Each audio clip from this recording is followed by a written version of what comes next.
dan itu akan gimana ya, aku ngomong apa ya? Nggak tahu.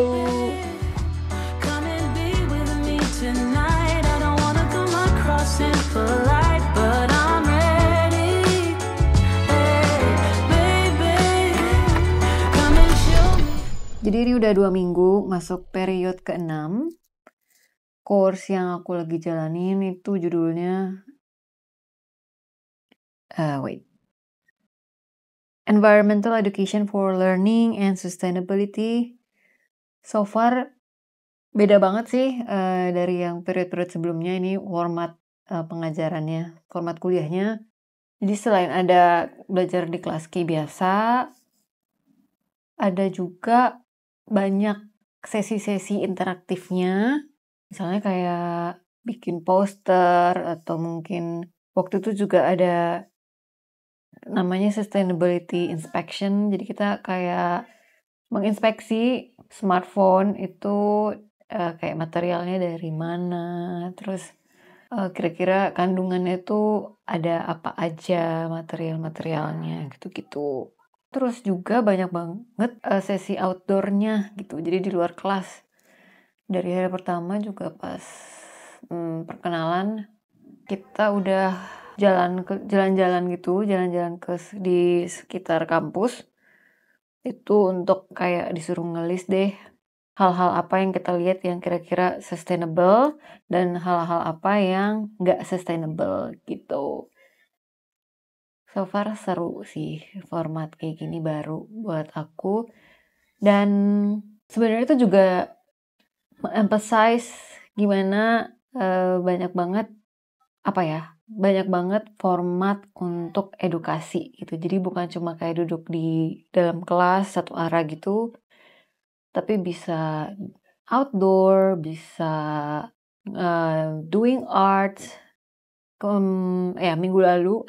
Minggu lalu aku juga ke hutan gitu. Kita ada sesi namanya place sensing. Jadi kita diajak untuk meningkatkan sense kita terhadap tempat di mana kita berada. Terus ya practice mindfulness, kita ngelakuin focus walk itu barefoot. Terus ya banyak deh aktivitas-aktivitas yang baru aku coba baru aku alami dan menarik banget sih. Oh ya, kita juga kemarin ada sesi clay making gitu. Jadi kita bikin prakarya dari tanah liat. Itu juga tujuannya salah satu bentuk edukasi untuk lingkungan dan sustainability dengan bantuan art.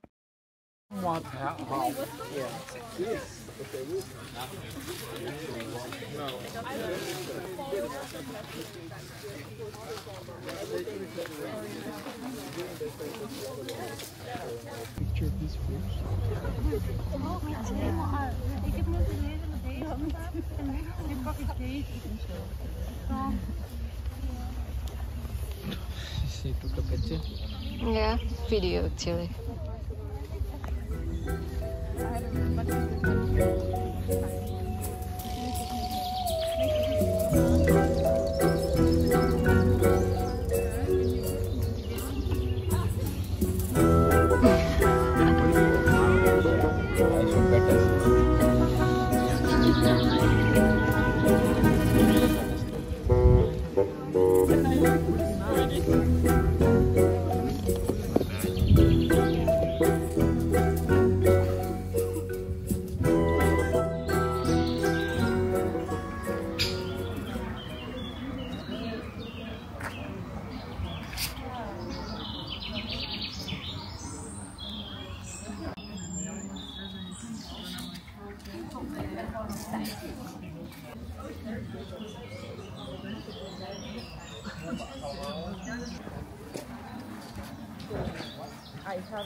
Yang mabar. But it can also be like cozy for vibes, so tugasnya juga lumayan banyak sih, jadi sangat padat untuk pelajaran ini gitu ya. Kuliahnya setiap hari, 3 jam di pagi hari dan 3 jam di sore hari. Terus juga ada group worknya, kita ngerjain mendesain sebuah tools atau inisiatif edukasi yang tujuannya untuk ya mengedukasi tentang lingkungan dan sustainability gitu. Selain itu juga ada namanya literature contribution. Setiap minggunya kita juga ada paper yang harus kita baca dan kita harus put komen ke literatur itu. Ya bisa mendukung atau bisa mempertanyakan, intinya kayak memperkaya diskusi yang ada di literatur itu gitu. Siapa tahu kita punya pandangan berbeda atau ingin menambahkan gitu ya.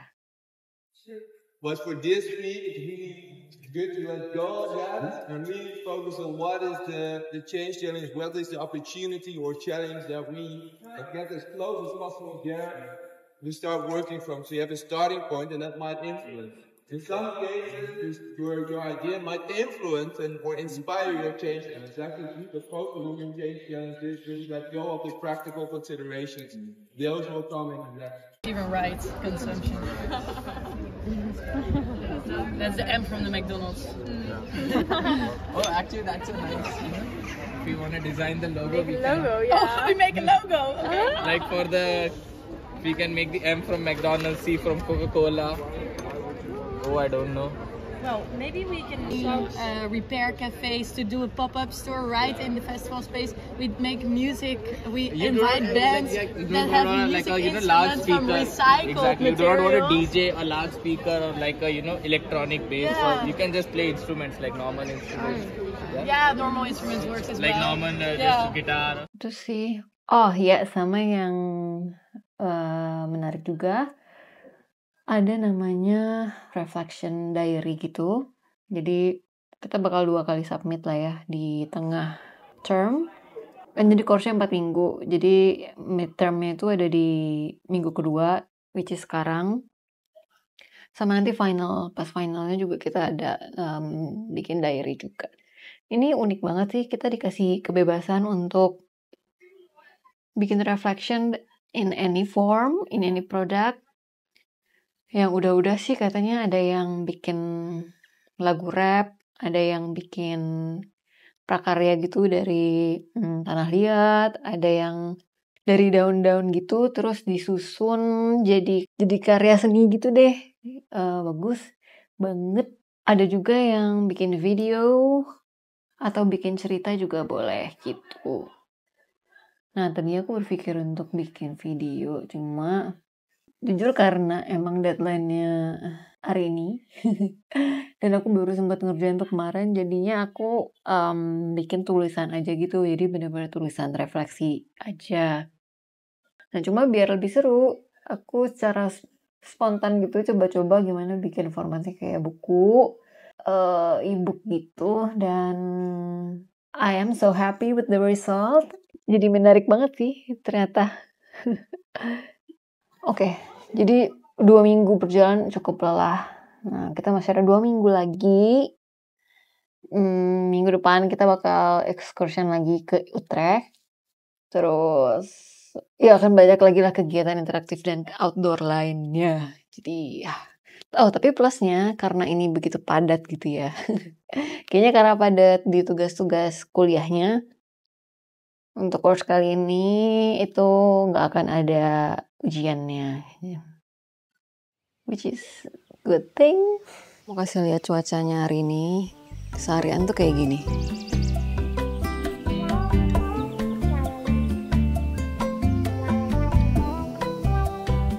Gloomy, hujan benar-benar seharian. Di sana sampai berkabut gitu. Udah 2 hari ini sih cuacanya kayak gini. Hacia la felicidad. Iya sih, sejak aku nyampe sini dari Januari sampai sampai sekarang itu sebenarnya kayak jarang banget hujan sih. Yang mana ternyata emang tahun ini tuh tahun paling sedikit hujannya, katanya sih gitu. Karena juga katanya yang normal tuh kayak gini. Jadi Belanda itu katanya kayak bisa hampir tiap hari hujan, mendung, pokoknya gloomy. Hari-hari cerahnya itu tuh kayak dikit banget. Kebayang sih kalau tiap hari segloomy ini.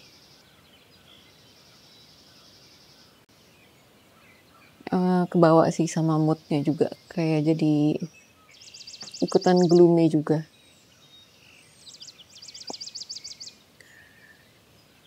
Katanya juga winter yang kemarin itu Januari, itu juga winter terhangat, kayak nggak sedingin tahun-tahun sebelumnya.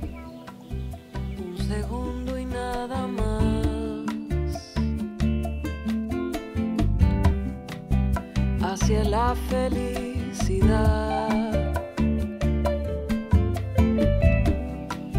como una luz fugaz. Biasanya aku selalu jadi orang yang emang suka banget sama cuaca hujan kayak gini kalau pas di Balikpapan. Karena kebalikannya, kalau di Balikpapan kan panas ya, kayak panas banget gitu. Jadi kalau pas mendung dan hujan itu aku suka banget sih. Nah, kalau di sini karena memang aku datangnya emang pas lagi jarang hujan, jadi pas ketemu hujan gini it's nice. Cuma aku nggak kebayang sih kalau yang setiap hari bakal kayak gini.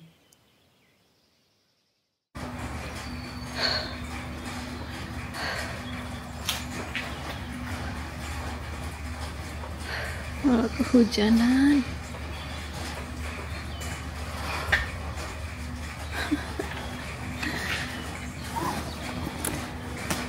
Luar biasa.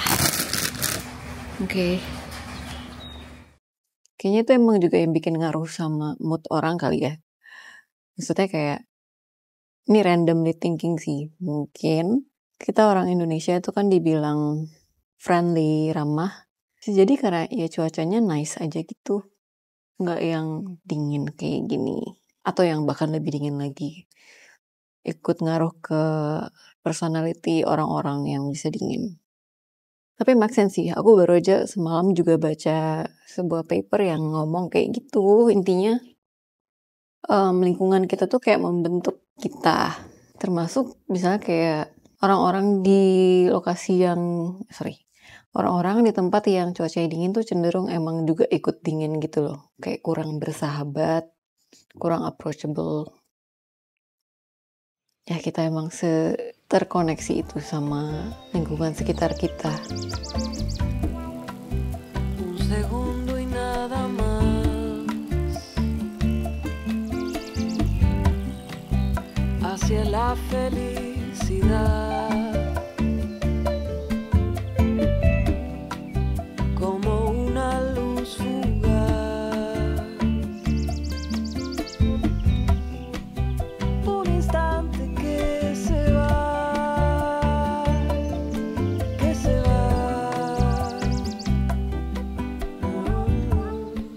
Nah, selain itu juga, recently aku diundang untuk mengisi webinar gitu di salah satu perusahaan di Indonesia.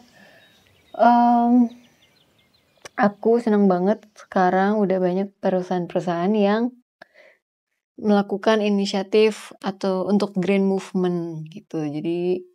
Jadi untuk program mereka ini itu ingin switch dari penggunaan air mineral dalam botol plastik ke tumbler gitu.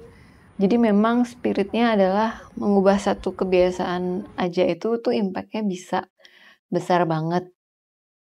Nah, untuk mengadopsi satu habit baru itu emang penting banget untuk lingkungan sekitar itu bisa mendukung. Ya baik dari rumah, atau mungkin dari tempat kita kerja. Jadi itu merupakan langkah yang sangat baik, sangat bagus gitu.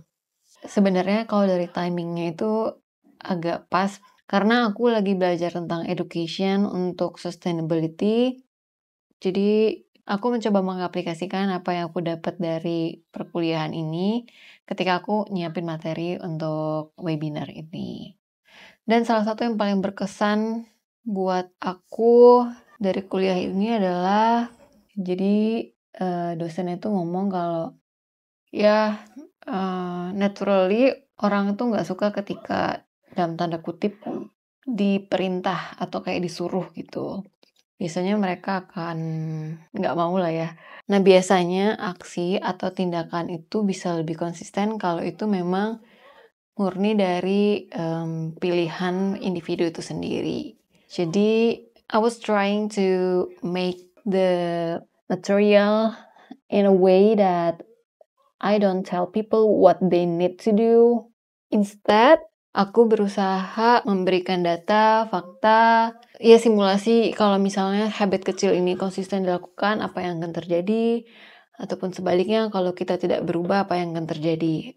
It's pure science, jadi dan data. Jadi ada ruang untuk independensi, kebebasan buat penerima informasi. Gitu. Dan I also was trying to give black and white answer karena emang kenyataannya nggak bisa dibilang black and white, nggak bisa kayak contoh misalnya aku bilang tumbler adalah opsi terbaik, nggak juga ya karena faktanya untuk memproduksi tumbler dari bahan-bahan misalnya seperti steel atau aluminium juga membutuhkan energi yang besar. Kalau mau bicara sustainability juga sebenarnya mereka mengekstrak bahan-bahan bakunya dari alam. Jadi ya bisa bilang nggak pure 100% sustainable. Tapi kita bisa mengimbangi semua resource yang digunakan saat produksi itu ketika kita make a good use of it. Jadi beneran dipakai berulang kali. At the end, carbon footprint-nya, water footprint-nya itu akan lebih rendah daripada misalnya botol plastik sekali pakai gitu.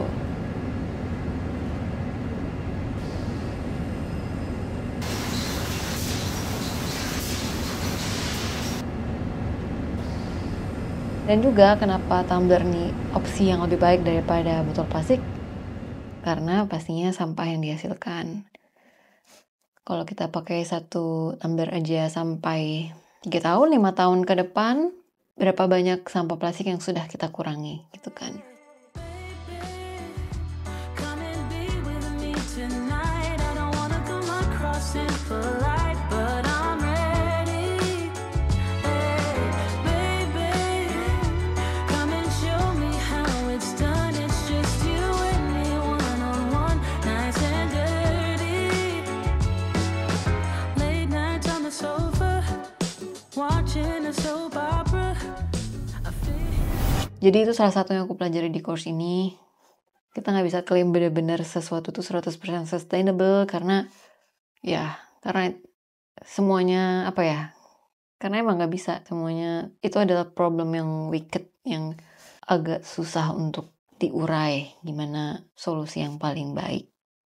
Nah, dan kebetulan ini adalah salah satu bahan refleksi aku di diary, realisasi kalau isu lingkungan ini itu benar-benar ranah abu-abu, nggak hitam putih. Makanya judul dari aku Into the Gray, maksudnya Into the Gray Area itu adalah sesuatu yang hal baru yang aku baru pelajari sih. Tapi nggak apa-apa, berada di ranah abu-abu itu artinya sebenarnya membuka kesempatan untuk banyak dialog, banyak pertanyaan yang bisa kita eksplor. Saya Un segundo y nada más. Hacia la felicidad.